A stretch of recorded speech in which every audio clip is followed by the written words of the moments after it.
వింటేనే నీకంత కోపం తన్నుకొస్తుంది. ఇక నా కళ్ళతో చూస్తున్నా నాకెంత కోపం రావాలి. నీ కళ్ళతో నువ్వు చూసావు. ఏం చూసావు? ఒకరోజు చీకట్లో వాళ్ళిద్దరూ మాట్లాడుకుంటుంటే నిన్న కళ్ళారా చూశాను. నిజమా అన్నయ్య? అవును, మాట్లాడుకున్నాం.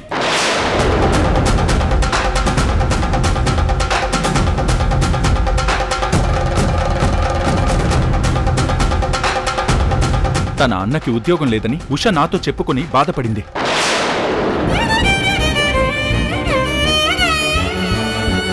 ఒక తోడబుట్టిన వాళ్లాగా తనని నేను ఓదార్చాను. ఒకే కుటుంబం మనిషిగా తనకి ధైర్యం చెప్పాను. దాన్ని కూడా తప్పుపడితే నేనేం చేయాలి?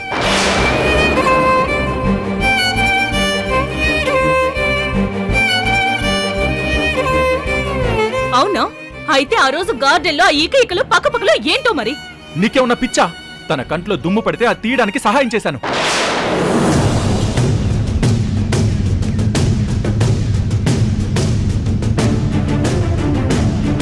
ఆ సమయంలో నా తల్లి చెల్లి ఇబ్బంది పడుతున్నా అలాగే చేస్తాను. నేనే కాదు, అలాంటి పరిస్థితుల్లో నా అన్న నా తమ్ముడు కూడా అలాగే చేస్తారు.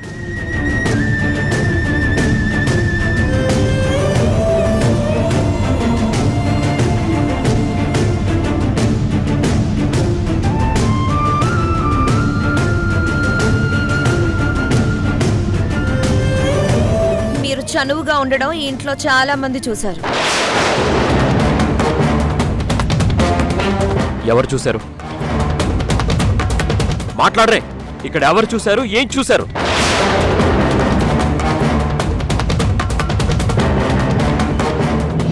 ఎవరిని ఇందులోకి తీసుకురాకండి.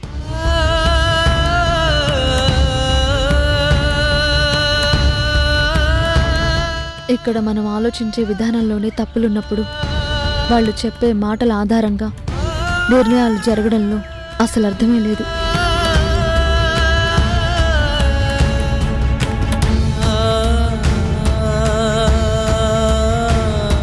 ఏంటోదినా ఇది? నువ్వు ఇంటికి తిరిగి రావాలని, తరుణన్నయ్య నువ్వు కలిసి సంతోషంగా ఉండాలని తను ఎంత ఆరాటపడిందో తెలుసా? ఎంత ఆరాటపడిందో నాకు తెలుసు. అందుకే అబద్ధం ఆడి మరీ నన్ను ఇంటికి పిలిపించింది.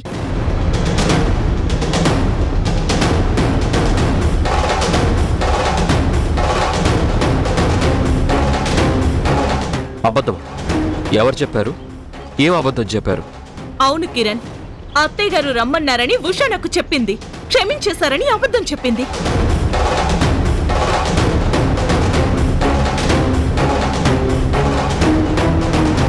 అదే అబద్ధం నాకు చెప్పింది. హారిక నన్ను క్షమాపణ కోరిందని చెప్పింది. అందుకే హారికని ఇంట్లోకి రానిచ్చాను.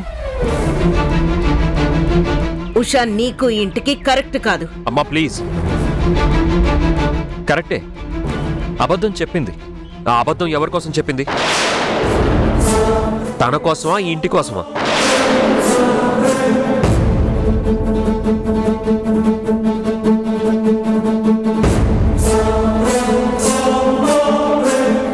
అన్నయ్య వదిన కలిసి ఉండాలని చెప్పింది. మన ఇంటి వారసుని కనబోతున్న వదిన ఈ ఇంట్లో అన్నయ్యతో కలిసి అందరి మధ్య సంతోషంగా ఉండాలనే ఉద్దేశంతో చెప్పింది.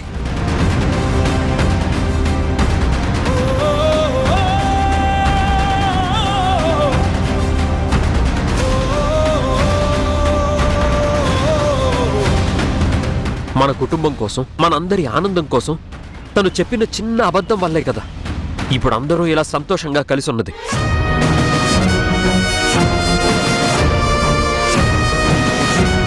తనెందుకు అలా చేసిందో తెలుసుకోవడం మానేసి అబద్ధం చెప్పింది అని నిందిస్తూ ఉంటారా?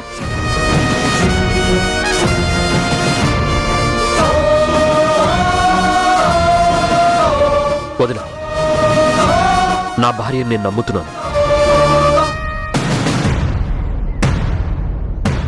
నా అన్నని కూడా నేను నమ్ముతున్నాను.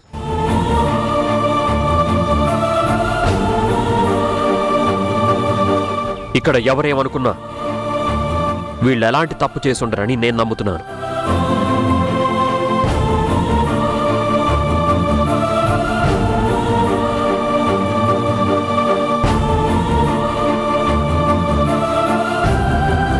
అలా తప్పు చేసేంత తప్పుడు పెంపకం మా అమ్మ నాన్నలది కాదు.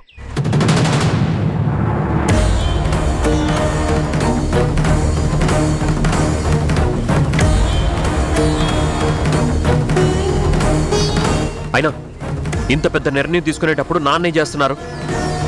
అసలు నాన్న ఎక్కడున్నారు? నాన్న ఈ ఇంట్లో జరుగుతున్న దారుణాలు చూడలేక ఫామ్ హౌస్కి వెళ్ళిపోయారు.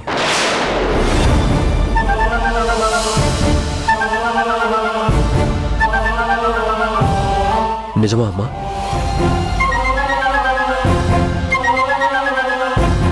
నీ పెంపకం మీద నీకున్న నమ్మకం ఇదేనా అమ్మా?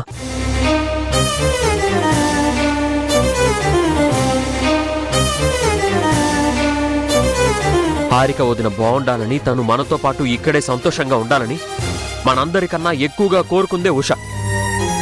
ఆ విషయం మీకెందుకు అర్థం కావడం లేదు?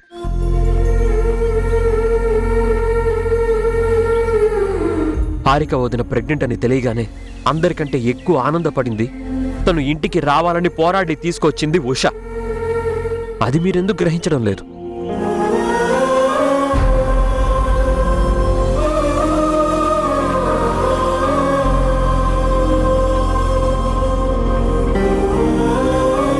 వదినా, ఒకసారి పాజిటివ్ మైండ్తో ఆలోచించి చూడు. ఉష కానీ అబద్ధం చెప్పుండకపోతే నువ్వు ఇంకా ఈ గడప బయటే ఉండేదానివి. నీ భర్త ఈ ఇంట్లో ఎవరూ చేయలేని పని ఉష చేసింది. నువ్వు తిరిగి ఈ ఇంట్లో అడుగు పెట్టేలా చేసింది. నీకోసం ఇంత చేసినందుకు ఉష పట్ల నువ్వు కృతజ్ఞతతో ఉండాలి, అంతే తప్ప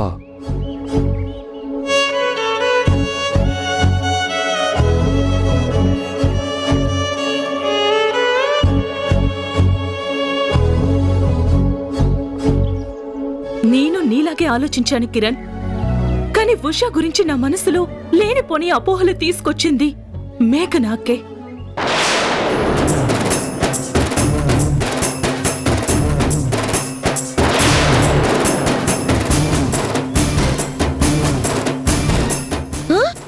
నేనేం చేశాను? నాకేమనిపించిందో అదే చెప్పాను. నీ భర్తని జాగ్రత్తగా చూసుకోమన్నాను. అయితే మాత్రం నీ భర్త గురించి నీకే కదా తెలిసి ఉండాలి. నేనేం చెప్పినా అది నమ్మాలా వద్దా అని నువ్వు ఆలోచించుకోవాలి. నీకే నీ భర్త మీద నమ్మకం లేకపోతే నేనేం చెయ్యాలి?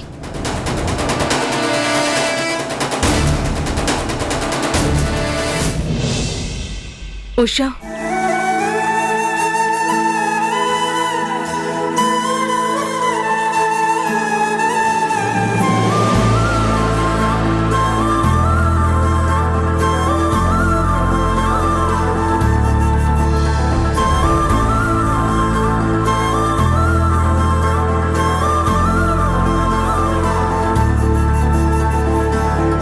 నన్ను క్షమించు ఉషా.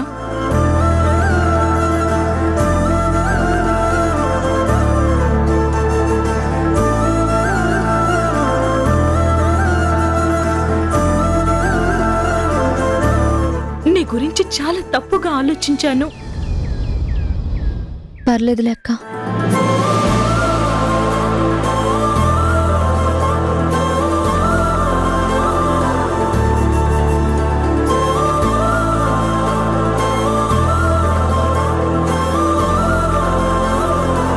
ఆ రోజు నేను మీకు క్షమాపణ చెప్పి ఇంట్లోకి వచ్చినా అది మనస్ఫూర్తిగా చెప్పింది కాదు. కానీ ఇప్పుడు అందరి ముందు మనస్ఫూర్తిగా చెప్తున్నాను, నన్ను క్షమించండి అత్తయ్య.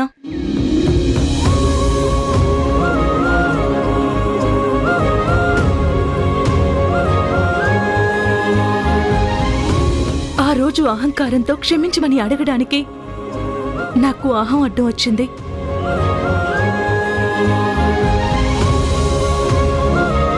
అహంకారం వదిలి క్షమాపణ అడిగితే అది సంస్కారమే అవుతుంది, కానీ అవమానం కాదని నాకు ఉషా వల్లే తెలిసింది.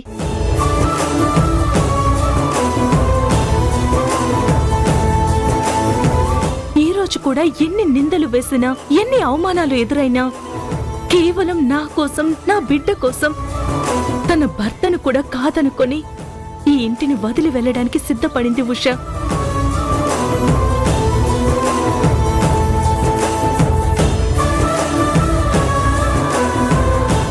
అలాంటి కోడల్ని దూరం చేసుకోవడం ఈ ఇంటికి మంచిది కాదు. దయచేసి ఉషాని వెళ్ళనివ్వకండి అత్తయ్య, ప్లీజ్.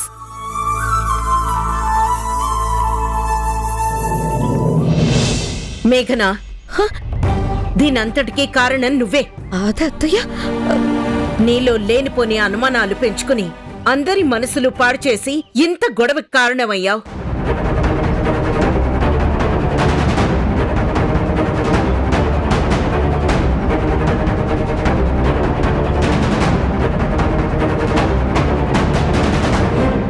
ఉషా, మేఘన మాటల వల్ల ఇన్ఫ్లుయెన్స్ అయి నిన్నింట్లోంచి వెళ్ళిపోమన్నాను. ఇప్పుడు ఆ అవసరం లేదు.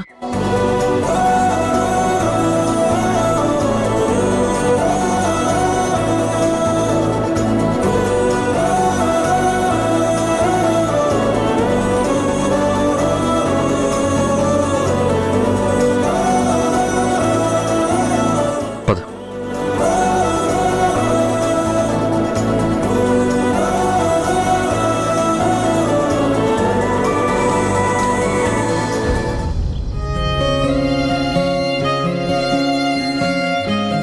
I'm so sorry Tarun.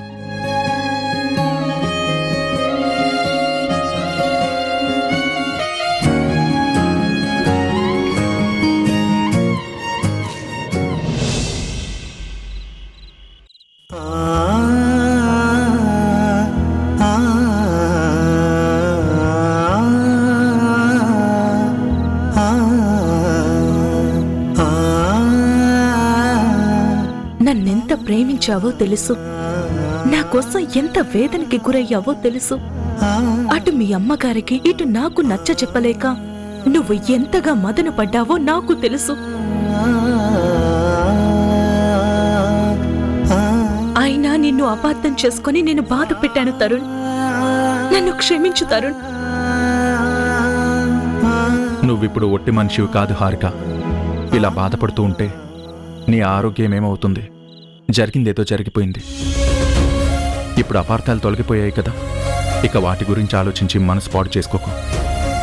లేదు తరుణ్, నా తొందరపాటుతో నేను చాలా పెద్ద తప్పు చేశాను. మిమ్మల్ని ఉషాని చాలా బాధ పెట్టాను. మీకు మనశ్శాంతి లేకుండా చేశాను. మీలాంటి మంచి భర్తకి తలవంపులు కలిగేలా నిందలు వేశాను. మీతో కలిసి జీవించే అర్హత కూడా నాకు లేదేమో అనిపిస్తుంది. చూడు హారిక, ఒక భార్యగా నువ్వు రియాక్ట్ అయ్యావు. ఆ విధానంలో కాస్త పొరపాటు ఉండొచ్చు, ఆ పరిస్థితికి ఏమైనా కారణాలుండొచ్చు. కానీ ఇప్పుడు నీ మనసులో ఆ అనుమానపు పొరలు తొలగిపోయాయి కదా, ఇంకా ఎందుకు బాధపడుతున్నావు? భార్యాభర్తల మధ్య ఇలాంటి అపోహలు పుట్టడం సహజమే. కానీ వాస్తవాలు తెలుసుకుని వాటిని సరిచేసుకోవడంలోనే భార్యాభర్తల అన్యోన్యత ఆధారపడి ఉంటుంది. జరిగిన దాని గురించి ఆలోచించుకో. నీలాంటి భార్య దొరకడం నాకెప్పుడూ గర్వంగానే ఉంటుంది. I'm so proud of you.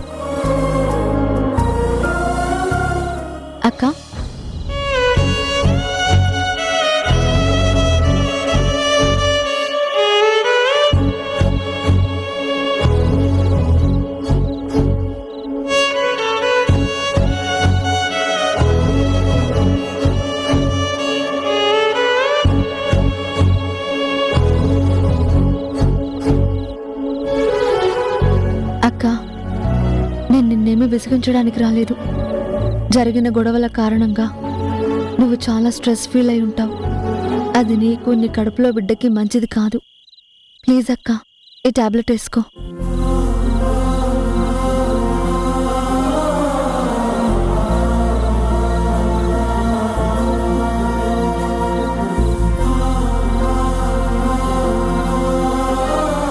బావగారు, అక్క సరిగ్గా భోంచేయడం లేదు, సరిగ్గా టాబ్లెట్స్ వేసుకోవడం లేదు.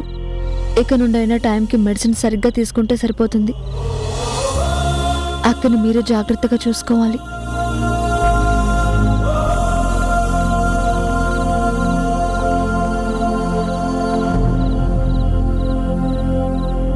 ఉషా,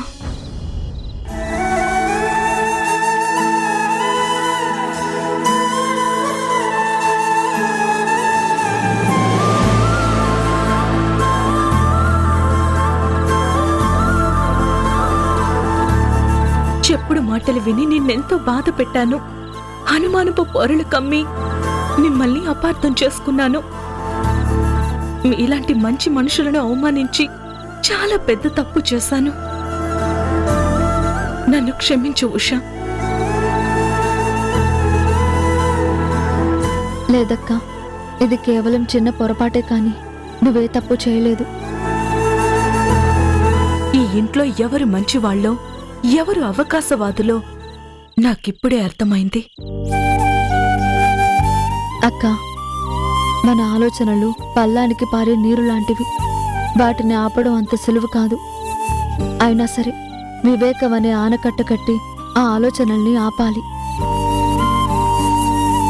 అప్పుడే మనకి నిజమేదో అబద్ధమేదో ఆలోచించుకునే అవకాశం దొరుకుతుంది.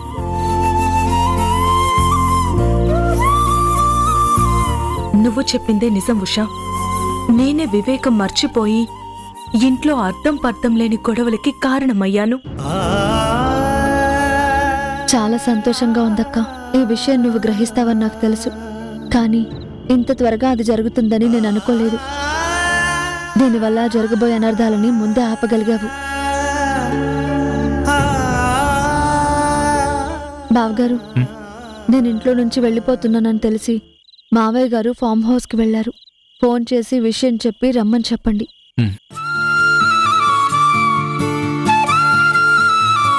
నాన్నగారు, అక్క, టాబ్లెట్స్ వేసుకో అక్క.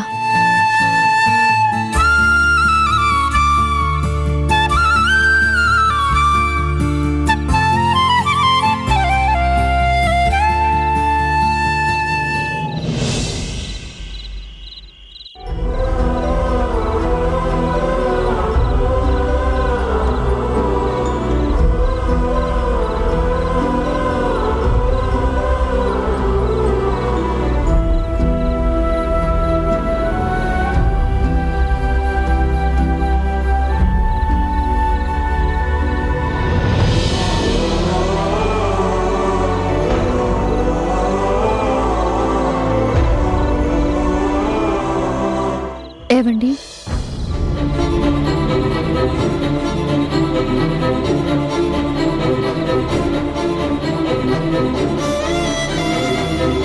ఎందుకంత కోపంగా ఉన్నారు? కోపం రాక నువ్వు చేసిన పనికి ముద్దొస్తుందా? మీరు కూడా అదంతా నమ్ముతున్నారా? నువ్వు నాకు చెప్పకుండా వెళ్ళిపోవడానికి సిద్ధపడినందుకు నీ మీద కోపం వచ్చింది. నన్ను క్షమించండి. మీకు చెప్పకూడదని కాదు, మీరు కూడా మీ అమ్మగారి మాటని గౌరవించి నన్ను వెళ్ళమని అంటారనుకున్నాను. ఇదేనా నువ్వు నన్ను అర్థం చేసుకుంది?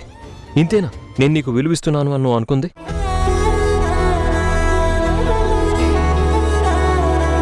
నువ్వంటే నాకెంత ఇష్టమో నీకు తెలీదా? నేనేమీ ఆలోచించకుండా నిన్ను వెళ్ళిపోమ్మని అంటానని అనుకున్నావా?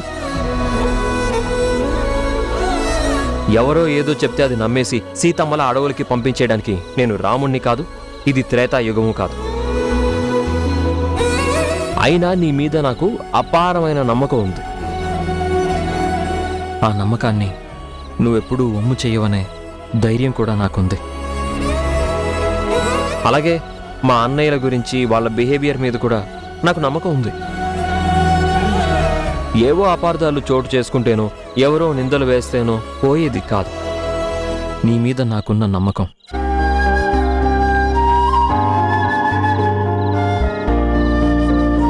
అయినా నన్ను వదిలి వెళ్ళిపోవడానికి నీకు మనసెలా వచ్చింది?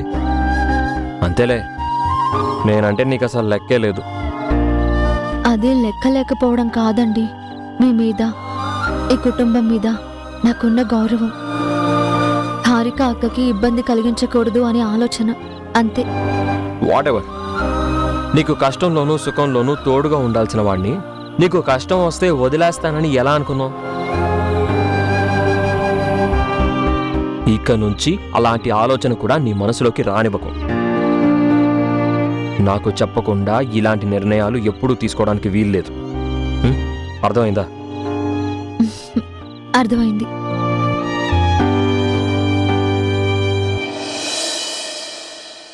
చలిగా ఉంది, నేను లోపలికి వెళుతున్నాను. సరే నువ్వు వెళ్ళు, నేను తర్వాత వస్తాను. మ్మ్.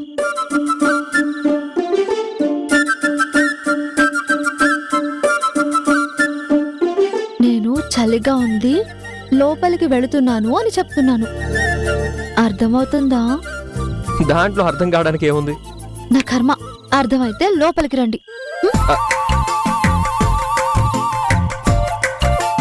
చలిగా ఉంది, లోపలికి వెళ్తున్నాను అంది.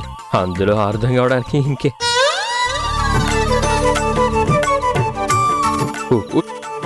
ఉషా,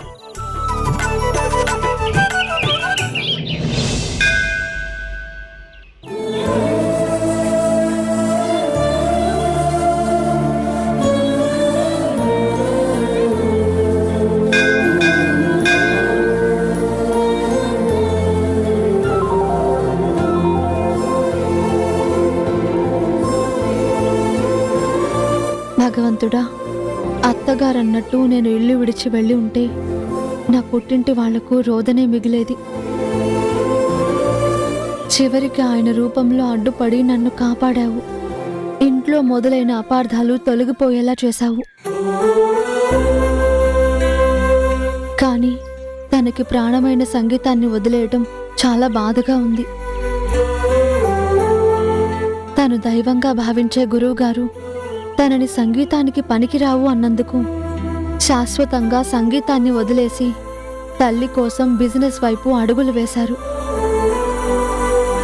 ఎలాగైనా ఆయనకి మళ్ళీ సంగీతం దగ్గరయ్యేలా చూడు తండ్రి.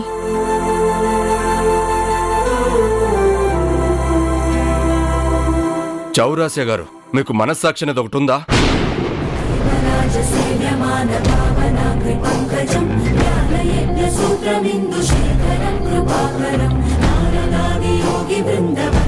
ఎంత పెద్ద సంగీత విద్వాంసులైతే మాత్రం సాటి కళాకారుని గౌరవించడం తెలియకపోతే ఎలా? సంగీత సరస్వతి మీద గౌరవమే లేకుండా ఒక కళాకారుడి గొంతుని నొక్కేశారు.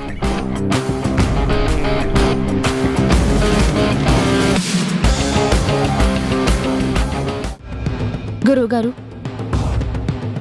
మిమ్మల్ని నేను దేవుడి సమక్షంలో ఒక ప్రశ్న అడగాలనుకుంటున్నాను. అడుగమ్మా. నా భర్త గాయకుడు కాదా? ఆయనకి సంగీతం రాదా? అసలైన స్వరాలు పలకడానికి కూడా పనికిరారా? అంత పెద్ద సంఘటన చోటు చేసుకుందంటే దాని వెనక ఏదో కారణం దాగుందని నీకనిపించలేదా? గుడిలో గురువుగారు కనిపించారు.